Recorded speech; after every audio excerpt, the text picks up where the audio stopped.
ఎందుకంటే సభ ప్రేమతో జరగాలి, సంఖ్యతో కాదు. నేను ఎప్పుడు మెజారిటీని నమ్ముకున్న వాడిని కాదు. మెజారిటీ ఏ క్షణమైనా మారిపోవచ్చు. మెజారిటీ మైనారిటీ అవుతుంది, మైనారిటీ మెజారిటీ అవుతుంది.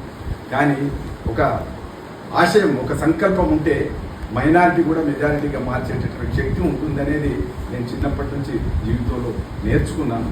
ముఖ్యంగా మా బాబు నాకు ఏమైనా ఇచ్చిండు అని అంటే, మా బాబు సంపాదించలేదు, పొలమో జాగలో ఆస్తులో ఏమి సంపాదించలేదు అనే కంప్లీట్ రైతు, పూర్ణమైనటువంటి రైతు. ఆయన నాకేమిచ్చిండు అని అంటే, నువ్వు అనుకున్న దానికోసం నడుస్తూ వెళుతుంటే నీ వెనుక ప్రజలు వస్తారు అనేటువంటి ఒకే ఒక జ్ఞానం, అనుభవాన్ని నాకు ఇచ్చాడు ఆయన. నేను ఎప్పుడు మర్చిపోయాను. ఆయన జీవితాన్నే నాగటి తరం నవలగా రాశాను, ఆయన జీవితం. కాబట్టి అట్లాంటి ఒక దీని నుంచి వచ్చాం కాబట్టి మీ అందరికీ మరొకసారి ధన్యవాదాలు చెప్తూ, ఈ సందర్భంగా నేను చెప్తా అనుకున్న మాట ఏంటంటే, పురస్కారాలు వస్తుంటాయి, ముఖాలు వెలిగిపోతుంటాయి, పేపర్లలో వార్తలు వస్తుంటాయి, సభలు జరుగుతుంటాయి, శాలువాలు వస్తుంటాయి, ఇవన్నీ సరే. కానీ కేంద్ర సాహిత్య అకాడమీ పురస్కారం కోసం 2 తెలుగు రాష్ట్రాల్లో ఎదురు చూసేవాళ్ళు చాలామంది ఉంటారు, చాలామంది ఉన్నారు. ఒక 10 సంవత్సరాలుగా ఇది దోబూచులు ఆడుతున్నది నాతో. ఒక 10 సంవత్సరాల నుంచి ఎప్పుడు ఫైనల్కి రావడం పడిపోవడం, ఫైనల్కి రావడం పడిపోవడం జరుగుతున్నది. కానీ ఏనాడు నాకు రాలేదు అనేటువంటి దానికి కొంతమంది బాధపడి గొడవలు కూడా పెట్టుకున్నాయి. రైటప్పులు రాసి ఇవ్వకపోతే జ్యూరీలు తిట్టి, ఇంకోరు తిట్టి ఇట్లా చాలా చేశారు. లేదా కన్వీనర్ ఉంటే శివారెడ్డి గారిని తిట్టాడు, ఎవరో నందకిషోర్ ఒక అట్లా తిట్టినటువంటి సందర్భాలు కూడా ఉన్నాయి. కన్వీనర్లను తిట్టడం, లేకపోతే అకాడమీని తిట్టడం, ఇలాంటివన్నీ ఉన్నాయి. కానీ ఎన్నడూ దానికోసం ఎదురు చూడలేదు కనుక నేను ఎవరి మీద ఏనాడు నోటు చేసుకోలేదు. 10 సంవత్సరాల నుంచి ఉద్దేశపూర్వకంగానే పక్కకు జరుగుతుంది. ఎందుకు అని అనుకున్నాం మేము, శంకరు శ్రీరాములు మేము మాట్లాడుకునేటప్పుడు మేము అనుకున్నది ఏంటంటే, చాలా సందర్భాల్లో అడ్డం ఎందుకు వస్తున్నది అంటే, నేను తెలంగాణ ఉద్యమంలో ఫ్రంట్ లైన్లో ఉండడం వల్ల నాకు అడ్డం వస్తున్నది అని నేను ఫీల్ అయ్యాను, మిత్రులతో అనుకున్నాను. కొంతమంది మాట్లాడారు ఆ సమయంలో. అక్కడ కన్వీనర్ ముందట జ్యూరీలో మాట్లాడిన సందర్భాలు కూడా ఉన్నాయి. తెలంగాణకి ఇవ్వాల్సిన అవసరం లేదు, పలానాకి ఇవ్వచ్చు అని. ఇవన్నీ పక్కకు పెట్టేస్తే నేను ఎప్పుడైనా కూడా నాకు రానప్పుడు కూడా సంతోషించాను. ఒకసారి కొలకలూరు ఇనాక్ వచ్చింది, నాకంటే పెద్దవాడు, ఆయనకు రావడం న్యాయం అని చెప్పాను. అట్లనే మరొక చోట బుక్ ఫెయిర్ నడుస్తున్నది. బుక్ ఫెయిర్లో ఒక మిత్రుడు, తెలంగాణ మిత్రుడు, అప్పుడు దేవిప్రియ గారికి వచ్చింది.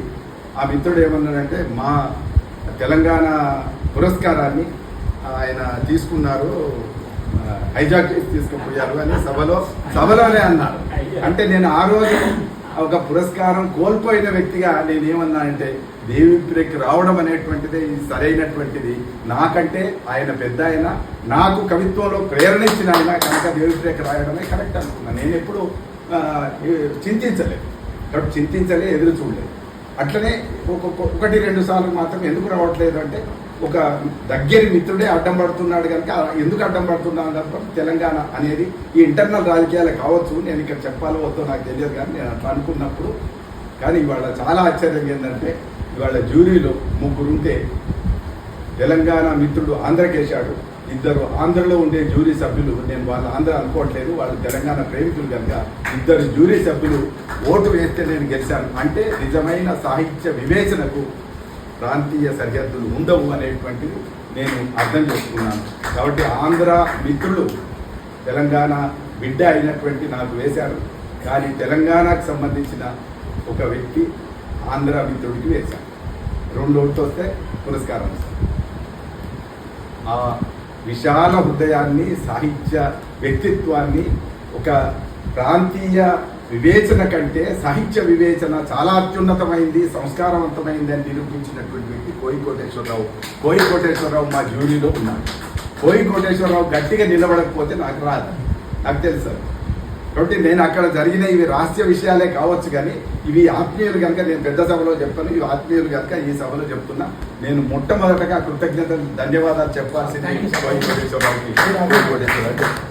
ఎందుకంటే ఇది చిన్న విషయం కాదు, ఎక్కడ ప్రలోభపడినా పోతాం. ఇవాళ గర్వంగా చెప్పుకుంటున్నాం, అజయ్ కావచ్చు, ఇంకోరు కావచ్చు, గర్వంగా చెప్పుకుంటున్నా. ఎక్కడ చూసినా మా తెలంగాణ బిడ్డకు వచ్చిందని ఇంకా మాట్లాడితే జగన్ అన్నారు, మెచ్చుకున్నారు, కేసీఆర్ మెచ్చుకున్నారు, రేవంత్ రెడ్డి మెచ్చుకున్నారు. ఇందరూ మెచ్చుకోవడానికి ప్రధాన కారణభూతమైనటువంటి వాడు కోయి కోటేశ్వరరావు.